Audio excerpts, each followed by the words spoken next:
ଅନେକ ଦିନ ତଳର କଥା। ଗୋଟିଏ ଦେଶରେ ଜଣେ ରାଜା ଥିଲେ। ରାଜା ହିସାବରେ ପ୍ରଜା ପାଳନ ଉତ୍ତମ ଶାସନ ଉପରେ ସେ ଧ୍ୟାନ ଦେଉନଥିଲେ।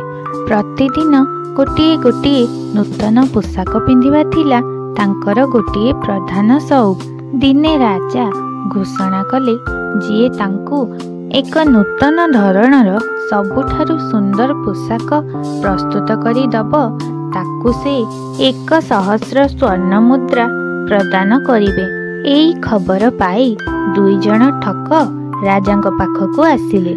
ସେମାନେ ରାଜାଙ୍କୁ କହିଲେ, ମହାରାଜ, ଆମେ ଆପଣଙ୍କ ପାଇଁ ଏକ ଅଦ୍ଭୁତ ପୋଷାକ ପ୍ରସ୍ତୁତ କରିଦେବୁ। ସେହି ପୋଷାକର ଏକ ବିଚିତ୍ର ଗୁଣ ରହିଛି।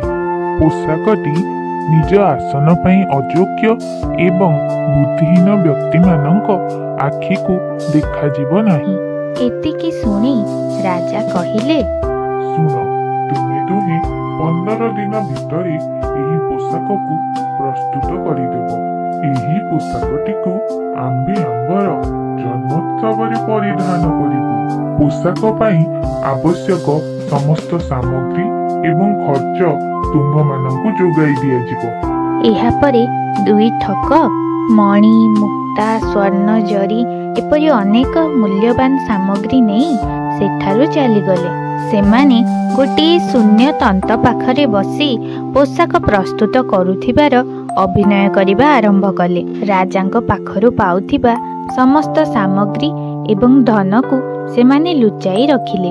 କିଛି ଦିନ ପରେ ରାଜାଙ୍କର ଏହି ଅଦ୍ଭୁତ ପୋଷାକ କିପରି ହେଲାଣି ଜାଣିବା ପାଇଁ ଆଗ୍ରହ ବଢ଼ିଲା।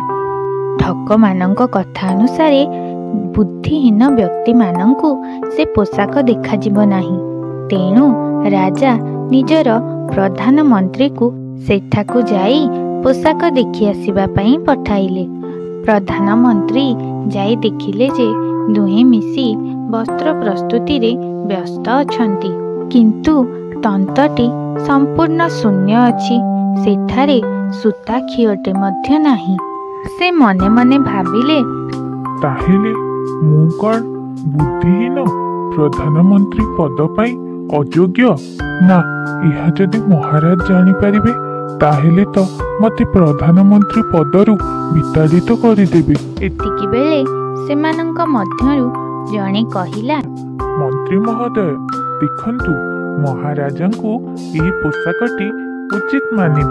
ଏତିକି ଶୁଣି ପ୍ରଧାନମନ୍ତ୍ରୀ ନିଜର ବୁଦ୍ଧିହୀନତା ଓ ଅଯୋଗ୍ୟତାକୁ ଲୁଚାଇବା ପାଇଁ ମିଛରେ ପୋଷାକର ପ୍ରଶଂସା କରିବା ଆରମ୍ଭ କରିଦେଲେ। ଏହାପରେ ମହାରାଜାଙ୍କ ସାମ୍ନାରେ ସେ ଏହାର ମିଥ୍ୟା ପ୍ରଶଂସା କରିଦେଲେ। କିଛି ଦିନ ପରେ ମହାରାଜ ପୋଷାକର କାର୍ଯ୍ୟ ଦେଖିବା ପାଇଁ ତାଙ୍କର ପ୍ରଧାନ ବିଚାରପତିଙ୍କୁ ପଠାଇଲେ। ସେ ଯେତେବେଳେ ଦେଖିଲେ ତନ୍ତଟି ଶୂନ୍ୟ, ସେଠାରେ କୌଣସି ପୋଷାକ ନାହିଁ, ସେତେବେଳେ ସେ ଭାବିଲେ, ଆରେ ଏ କ'ଣ? ମୁଁ ପ୍ରଧାନ ବିଚାରପତି ଭାବରେ ମହାରାଜଙ୍କର କେତେ କେତେ ମାମଲା ସମାଧାନ କରି ଏଥିପାଇଁ ପ୍ରଶଂସା ପାଇଛି। ହେଲେ ମୁଁ କ'ଣ ପ୍ରଧାନ ବିଚାରପତି ପଦବୀ ପାଇଁ ଅଯୋଗ୍ୟ? ମୁଁ କ'ଣ ବୁଦ୍ଧିହୀନ? ଏହାପରେ ପ୍ରଧାନ ବିଚାରପତି ନିଜର ଦୁର୍ବଳତାକୁ ମହାରାଜାଙ୍କ ସାମ୍ନାରେ ଲୁଚାଇବା ପାଇଁ ପୋଷାକର ବହୁତ ପ୍ରଶଂସା କଲେ। ଏଥର ମହାରାଜ ନିଜେ ପ୍ରଧାନ ବିଚାରପତି ଏବଂ ପ୍ରଧାନମନ୍ତ୍ରୀଙ୍କ ସହ ସେଠାକୁ ପୋଷାକ ଦେଖିବା ପାଇଁ ଗଲେ। ତନ୍ତ ଉପରେ ମହାରାଜଙ୍କୁ କୌଣସି ପୋଷାକ ଦେଖାଯାଉନଥିଲା। କିନ୍ତୁ ନିଜର ଦୁର୍ବଳତା ଲୁଚାଇବା ପାଇଁ ପ୍ରଧାନମନ୍ତ୍ରୀ ଓ ପ୍ରଧାନ ବିଚାରପତି ମହାରାଜାଙ୍କ ସାମ୍ନାରେ ପୋଷାକର ବହୁ ପ୍ରଶଂସା ଆରମ୍ଭ କଲେ। ଏତେବେଳେ ମହାରାଜ ଭାବିଲେ, ରାଜ୍ୟଟା ସାରା ଲୋକ ଏସବୁ ବିଷୟରେ ଜାଣି ସାରିଲେଣି। ଯଦି ସେମାନେ ଜାଣିବେ ତାଙ୍କ ମହାରାଜାଙ୍କୁ ପୋଷାକଟି ଦେଖାଯାଉନି, ତାହେଲେ ସେମାନେ କ'ଣ ଭାବିବେ? ମୁଁ କ'ଣ ଅଯୋଗ୍ୟ? ମୁଁ କ'ଣ ବୁଦ୍ଧିହୀନ? ଶେଷରେ ମହାରାଜା ମଧ୍ୟ ନିଜର ଦୁର୍ବଳତାକୁ ଲୁଚାଇବା ପାଇଁ ପୋଷାକର ମିଥ୍ୟା ପ୍ରଶଂସା ଆରମ୍ଭ କଲେ। ଏହାପରେ 2 ଠକ ଏକ ଶୂନ୍ୟ ସ୍ୱର୍ଣ୍ଣ ଥାଳିକୁ ଧରି ଦରବାରରେ ପହଞ୍ଚିଲେ। ଏଠାରେ ସମସ୍ତେ ନିଜ ନିଜର ଦୁର୍ବଳତାକୁ ଲୁଚାଇବା ପାଇଁ पोशाकर प्रशंसा कले। दुई ठक निजर पुरस्कार आउ समस्त मूल्यवान द्रव्य अर्थ समस्त धरी सेठारु चलीगले। जन्मदिनर सकाळु राजांक कर्मचारी तांको पोशाक पिंधाइबा पई आसिले। से देखिले थालीटी संपूर्ण शून्य, सेठारे कौनसी पोशाक नहीं। से राजांको कहिले, महाराज मु पछे बुद्धिहीन ओ अयोग्य होइथाइ पारे, किंतु आपणको खुशी करिबा पई मिथ्या कहि परिबि नाही। महाराज मते लागुछि सेमाने अत्यंत चतुर मिथ्यावादी अटंती। आम समस्तंकु ठकी समस्त अर्थ ओ धनरत्न नेई एठारु चलीगले। एसबु जानी महाराज निजर भूल बुझी पारिले। एहा परे महाराजंकर नूतन पोशाक और शौकीन द्रव्य प्रति समस्त ममता छाड़ीगला। से राजकार्य मनोनिवेश कले। से दुई जन ठक समस्त राज्यवासी को बुद्धिहीन और अयोग्य प्रमाणित करी अर्थ नहीं पलाई जिबा पूर्वरु धरा पड़ीगले।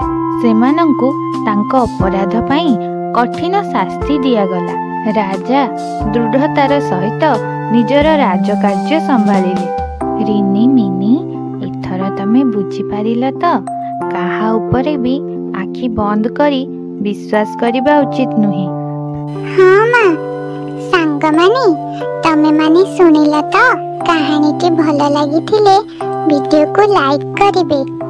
आहुरी एमिति भल भल कहानी देखिबा पई चैनल को सब्सक्राइब करिबे। आउ हाँ, बेल आइकन को प्रेस करिबा को भूलंतु नहीं। कहानी टी पूरा देखिथिबारु धन्यवाद। जय जगन्नाथ।